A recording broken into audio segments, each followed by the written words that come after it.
교회에 진정으로 필요한 사람은 우월감을 가지고 사람을 지배하는 그런 사람이 아니라, 교회에 필요한 사람은 하나님의 뜻을 받들어 잘 섬기는 사람이다라는 것입니다. 세상에 능력 있는 자들은 어떤 자들입니까? 그 권력을 가지고 사람을 지배하는 자죠. 그러나 교회는 그런 것이 아니라, 예수님께서 오신 것은 섬김을 받으러 온 것이 아니라 섬기고 도리어 자기의 목숨을 대속물로 주러 오셨다 그랬습니다. 누가복음 9장 46절에 보니까 이런 말씀이 있습니다. 같이 읽겠습니다. 시작. 제자 중에서 누가 크냐 하는 변론이 일어나니. 예수님은 십자가에 지금 잡혀 십자가를 지러 막 죄인들의 죄를 위해서 올라가시는데, 제자들은 뭐냐면 누가 크냐, 그래서 자기가 크다 막 했잖아요. 그러니까 교회에 제자들 사이에 분란이 어디서 난 겁니까? 누가 크냐 이것 때문에 분란이 일어나는 거죠. 교회 안에서도 분란은 무엇 때문에 일어납니까? 섬기면서는 분란이 일어나지 않습니다. 교회 안의 분란은 누가 크냐 이거 하다가 분란이 일어나는 것이죠. 그러니까 마귀가 우리를 무너뜨리는 게 뭐냐면 누가 크냐라는 것입니다. 그래서 크려고 하지 마시고 섬기는 자가 되시기 바랍니다. 할렐루야. 그래서 마태복음 20장 28절에 예수님께서 하시는 말씀, 우리가 너무 잘 아시는 말씀이죠. 마태복음 20장 28, 인자가 온 것은 섬김을 받으려 함이 아니라 도리어 섬기려 하고 자기 목숨을 많은 사람의 대속물로 주려 오셨다. 교회에 필요한 자는 자기의 연약함을 발견하고 그 연약함 속에서 남을 섬기는 자가 교회에 필요한 자라는 것입니다. 뛰어난 인물이 아니라 섬기는 자가 필요하다. 뛰어난 재능이 아니라 어떤 자가 필요하다고요? 섬기는 자가 필요하다는 것이죠. 우리는 우리 자신을 잘 알아야 됩니다. 성경에서 말할 때 우리는 모두 다 죄인이라고 그렇게 말합니다. 사도 바울은 말하기를 자기는 죄인 중에 괴수다 이렇게 말했습니다. 디모데전서 1장 15절입니다. 이보다 모든 사람이 받을 만한 이 말이여, 그리스도 예수께서 죄인을 구원하시려고 세상에 임하셨다 하였도다. 죄인 중에 내가 괴수니라. 진정한 깨달음 있는 자는 어떤 자냐? 자기가 죄인인 것을 깨닫는 자가 진정한 지혜 있는 자입니다. 우리 모두는 세상에서 다 죄인입니다. 한 사람도 죄인 아닌 사람이 없어요. 태어날 때부터 죄인으로 태어나고, 사실은 환경과 처지가 그렇지 않지, 우리도 환경과 처지가 되면은 얼마든지 세상에서 벌어지고 있는 TV에 나오는 그 흉악한 죄를 저지를 수 있는 그런 죄인이라는 것, 여러분, 저나 여러분이나 잘 아실 겁니다. 저와 여러분 안에도 얼마나 악독한 마음과 추악한 마음과 더러운 것이 많습니까? 그러나 우리는 그런 환경에 처하지 않았을 뿐인지도 모르고, 악을 행하는 사람은 그런 환경에 처해 있었기 때문에 그런 일을 행하게 된 것이라고 생각이 됩니다. 그래서 사도 바울은 말할 때 자기도 뭐라고요? 죄인 중에 괴수다 이렇게 말을 했습니다.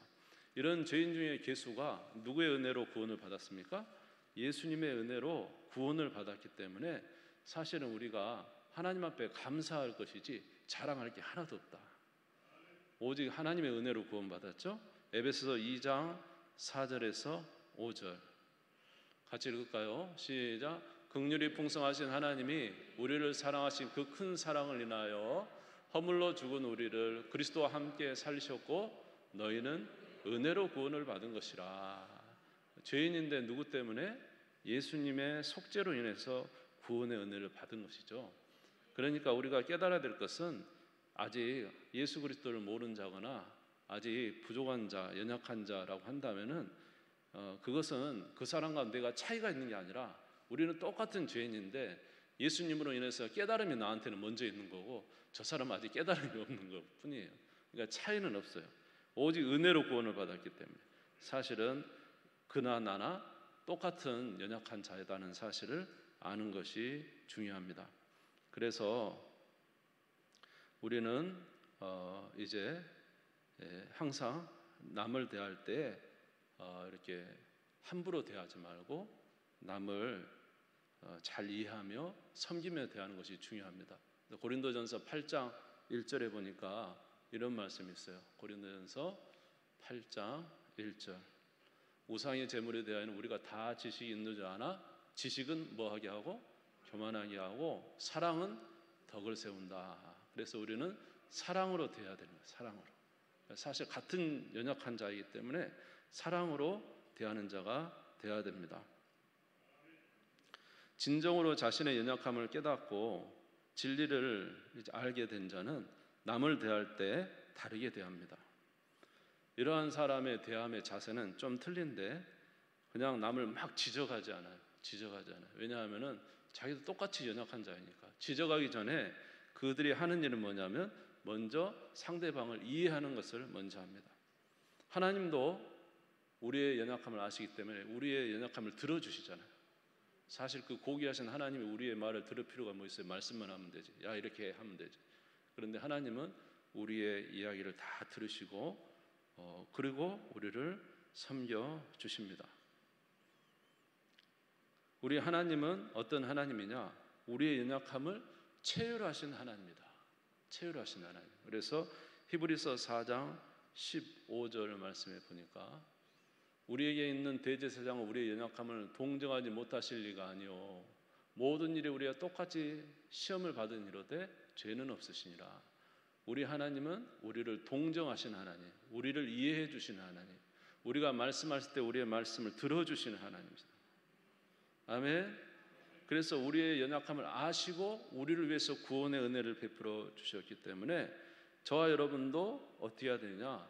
남을 이렇게 우리가 주장하는 자세, 남에게 지적하고 남에게 말을 하고 남에게 가르치는 것보다 먼저 선행돼야 될 것이 있는데 그것은 뭐냐면 들어주는 거라는 거죠. 상대방의 상황을 이해해 주는 거죠. 상대방이 어떤 처진자를 체휼해 주라는 거죠. 그 체휼이 있어야 된다는 거예요. 여러분, 우리 자녀들과 저와 부모들과의 관계 속에서 가장 되지 않는 게 뭐예요? 체휼이지, 체휼. 우리 자녀의 상황을 이해 못하고 부모는 부모 입장에서 말해버리고 그렇기 때문에 자녀들은 답답한 부분이 있는 것입니다. 상대방을 상황을 알아주었을 때 대화가 되는 거죠. 상대방의 상황을 이해하지 못한 상황에서 어떤 이야기를 해도 그것은 그냥 흘러지나가는 말이 되는 거예요.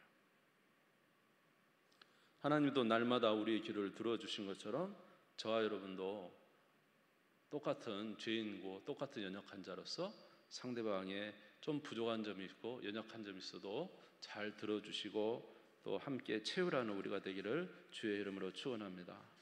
두 번째로 우리에게 필요한 것이 있다면은 남의 삶을 기꺼이 도와주는 것이 필요하다. 도와줌이 있어야 됩니다. 서로를 도와줘요. 그래서 우리는 너무 바빠가지고 남을 도와주는 일은 내가 신경 쓸 수 없다고 생각해요. 그런데 저와 여러분은 우리는 다 그리스도 안에서 뭐예요? 한 몸이라는 거죠. 한 몸. 한 몸이면 어떻게 될까요? 서로 도와야 되지 않겠어요? 우리는 홀로 사는 자가 아니라 함께 사는 자이기 때문에 서로 도와줘야 된다는 거예요.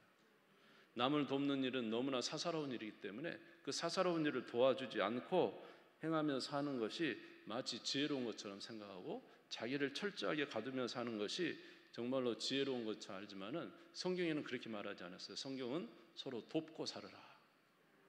아멘. 그래서 예루살렘에서 여리고로 내려가는 길입니까? 거기에서 강도 맞는 자가 거기서 겁 안 죽게 생겼잖아요. 거기 지나가던 사람이 누구예요? 대제사장과 레인이 이유는 뭔지 아세요? 데려가다 죽으면은 말입니다. 자기 대제사장 일을 하지 못해요. 레인 일 할 수 없어요. 왜냐하면 성전을 더럽히는 거기 때문에. 그러니까 그냥 겁 안 죽은 사람 내버리고 갔어요. 자기 일이 급해요. 남 못 도와주는 거잖아요. 근데 하나님의 일을 한다고 했지만은 결국 뭐예요? 하나님의 뜻을 거스르는 거죠. 하나님의 뜻은 뭐예요? 그 연약한 자를 도와주는 게 하나님의 뜻이었어요. 그 연약한 자를 도와주고 세워주는 것이 하나님의 뜻이어서 그렇게 행했을 때 그가 진정으로 바른 하나님의 길을 갈 수가 있었다는 거죠. 우리는 다 그리스도 안에서 한 몸 된 공동체고 연약한 자이기 때문에 남의 이야기를 들어주고 남을 이해해주고 그리고 남의 정말로 사사롭고 너무너무 하찮은 일 같은 그 일을 하나하나 우리에게 필요한 자에게 도와주는 삶이 바로 우리 공동체를 세우는 삶이고 하나님의 영광을 드러내는 삶이라는 것입니다. 여러분, 그렇게 해서 우리가 서로를 세우는 우리 모두가 되시기를 주의 이름으로 축원합니다. 세 번째로 아름다운 공동체를 만들어갈 수 있는 것은 무엇이냐면은 남의 짐을 져주는 것이다. 한번 따라서 볼까요? 남의 짐을 져주는 것이다. 성경에 보면은 짐을 져준다는 이야기가 참 많이 나오는 거예요. 이사야서 53장 4절에서 5절에 보면 예수님은 우리의 허물을 지셨습니다. 같이 읽겠습니다. 시작. 그는 실로 우리의 질고를 지고 우리의 슬픔을 당하였거늘 우리는 생각하기를 그는 징벌을 받아 하나님께 맞으며 고난을 당한다 하였노라. 그가 찔림은 우리의 허물 때문이요 그가 상함은 우리의 죄악 때문이라. 그가 징계를 받음으로 우리는 평안을 누리고 그가 채찍에 맞음으로 우리는 나음을 받았도다. 아멘. 예수님은 우리의 짐을 져주시는 분이에요. 우리의 허물을 지어주시고 우리의 징계받을 것을 지어주시고 우리가 채찍 맞을 것을 대신 맞아주시고 우리의 슬픔을 당하고 우리의 고난을 당하신 분이 바로 예수님이라는 거예요. 짐을 져주시는 분이다. 그래서 아름다운 하나님의 공동체를 이루어가기 위해서는 서로 짐을 져줘야 된다. 근데 무슨 짐을 져줘야 되느냐? 괴팍한 성격의 짐을 져줘요. 무슨 짐을 져주라고요? 괴팍한 성격의 짐도 져줘야 돼요. 그러니까 너무 괴팍해서 정말로 못 받아주겠는데 그래도 우리가 한 몸이기 때문에 받아주는 거예요. 정말로 좋지 못한 인격, 참이 거친 인격 있죠. 예의도 없고 정말로 거친 사람. 그런데 그런 사람을 막 나쁘다고 지적할 게 아니라 어떻게 하라고요? 받아주라. 짐을 져줘라. 한번 따라하세요. 짐을 져주자. 짐을 져주자. 네, 제가 이 말을 하면서도 참 웃는 것은 나도 못하기 때문에 그렇지만은 하여튼 하나님의 말씀도 전해야 되잖아요. 저도 괴팍한 성격 져주자. 네? 좀 거친 성격 져주자. 예수님이 우리의 슬픔과 질고를 지신 것처럼 우리도 그렇게 하는 자 되시기를 주의 이름으로 축원합니다. 온갖 불화와 충돌, 사람들의 불화와 충돌, 그 많은 충돌이 있어서 너무 괴로워요. 그렇지만은 그 서로 지는 거예요. 불화와 충돌이 있어도 불화와 충돌 때문에 낙심하지 않아요. 끝까지 그 점을 져주는 거예요. 언젠가 하나님께서 이것을 다시 새롭게 하시겠지. 언젠가 하나님께서 이 역사를 이루어 주시겠지 하면서 남은 마음대로 자기의 표출하고 자기의 성격 표출하고 자기 의사 표출하고 마음대로 하지만 진짜 예수 그리스도의 은혜를 깨닫는 우리는 짐을 져주는 거예요. 성격과 상황과 불화의 짐을 져고 함께 가는 것, 그것이 바로 하나님의 공동체의 섬김이라는 사실을 여러분 이해하시고 섬기는 우리가 되시기를 주님의 이름으로 축원합니다. 에베소서 4장 2절을 한번 같이 읽겠습니다. 에베소서 4장 2절 시작. 모든 겸손과 온유로 하고 오래 참음으로 사랑 가운데 서로 용납하고. 할렐루야. 겸손과 온유함으로 오래 참고 사랑 가운데 용납하시기 바랍니다. 예, 그것이 바로 하나님의 교회에 필요한 사람들이에요. 하나님의 교회에 필요한 사람들이 이런 사람이라는 거예요. 네 번째로 우리가 지어야 될 점은 죄의 짐이라는 거예요. 죄의 짐. 사실 죄를 짓는다는 것은 엄청난 영향력이 있는 거예요. 죄를 짓는다는 것은 하나님과의 관계가 깨지는 것이고 죄를 짓는 것은 우리 성도와 성도 사이의 관계가 깨어지는 게 죄라는 거예요. 그래서 남이 죄를 질 때 우리는 그 죄의 짐을 가지고 그것을 서로 지어주는 자가 되어야 된다. 저가 저런 죄를 저질러서 너무 마음이 아프지만은 그를 위해서 끝까지 기도해주고 그가 그 죄에서 돌이키도록 위해서 힘써주고 함께 고통하는 것, 이것이 바로 죄의 짐을 지는 거 아니겠습니까? 우리 하나님도 우리의 죄의 짐을 져주셨잖아요. 로마서 5장 8절에 보면은 우리가 아직 죄인 되었을 때 그리스도께서 우리를 위하여 죽으심으로 하나님께서 우리에 대한 자기 사랑을 확증하셨느니라. 우리가 죄인 되었을 때 하나님께서 우리를 위해서 그 아들을 죽이셔서 우리를 사랑하신 것처럼 사실 우리 성도들 가운데도 죄악 가운데 있는 사람이 있을 수 있고 어떤 면에서 정말로 정말로 이런 죄악으로 인해서 많은 고통 가운데 있는 사람들이 있을 수 있습니다. 그럼에도 불구하고 우리가 그것을 지적하기보다는 우리가 그 죄의 짐을 함께 져주고 그것으로 인해서 그리스도의 공동체의 모습을 드러내는 것이 중요하다고 생각합니다. 여러분, 사실 우리 한 사람 한 사람의 죄가요, 우리 모두를 다 깨고 있다는 사실을, 우리는 영향력이 있다는 사실을 알아야 돼요. 뭐 나 정도는 괜찮겠지, 내가 이 정도인데, 내가 뭐 우리 교회 일원이지만 이 정도 죄악을 짓고 살아도 뭐 괜찮겠지, 그렇지만 그렇지 않습니다. 우리는 한 몸이기 때문에 한 사람이 짓는 죄가 모든 공동체에 영향력을 미쳐요. 한 사람의 죄가 공동체로 들어오게 되고 공동체는 그 죄로 인해서 이제 고통하게 되는 것입니다. 죄의 영향력은 파괴져요. 죄는 갈라놓는 역할을 하고 하나님과 가르고 성도 사이를 가르기 때문에 한 사람 한 사람의 그 연약함이 이 교회에 모여됐을 때 그것이 결국 이 공동체의 고통으로 드러나게 된다는 거예요. 그렇기 때문에 우리는 이런 죄의 문제를 쉽게 생각해서는 안 되고 이 죄 가운데 서로를 위해서 기도하고 또 하나님 앞에서 온전해지기 위해서 힘쓰는 우리가 되기를 주의 이름으로 축원합니다. 바로 이런 것을 한 이후에 우리가 행할 수 있는 것이 남에 대해서 말을 할 수가 있는 거예요. 남의 이야기를, 상황을 들어주고 그리고 남을 도와주고 그래서 서로와의 관계가 유지되고 때로는 그 사람의 허물을 지어주고 그 사람의 인격과 성품도 지어주고 그 사람의 죄도 때로는 감싸주고 이렇게 서로 우리가 그런 관계가 유지된 상태에서 우리가 이야기를 할 수 있는 거예요. 누구 이야기를 할 수 있을까요? 하나님의 말씀을 전할 수가 있는 거예요. 그럴 때 그들이 받아들이게 되겠죠. 그러나 이런 거 전혀 없이 그냥 바른 말 옳은 말이기 때문에 그들에게 한다 그런다면 그들은 상처를 받게 될 것입니다.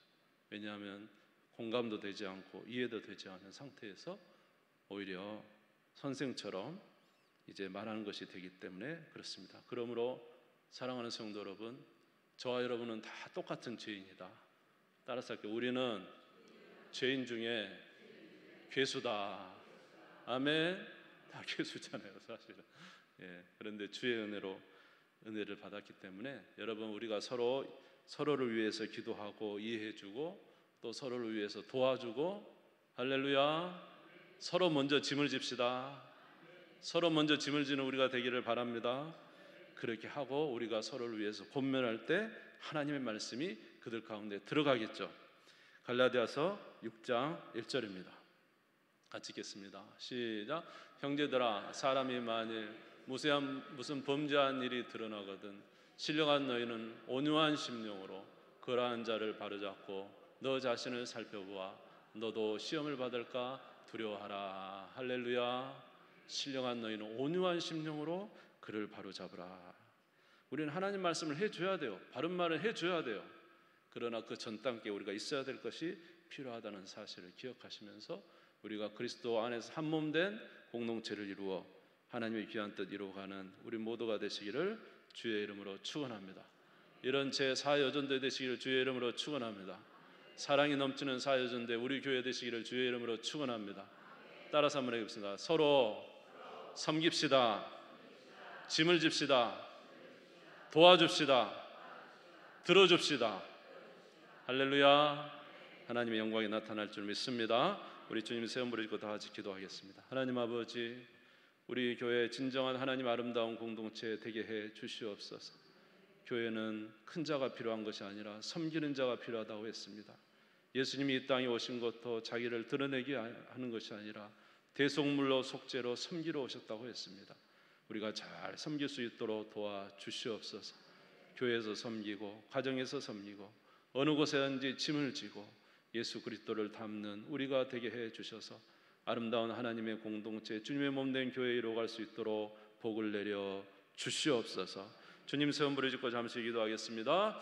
주여 주여 주여. 하나님 아버지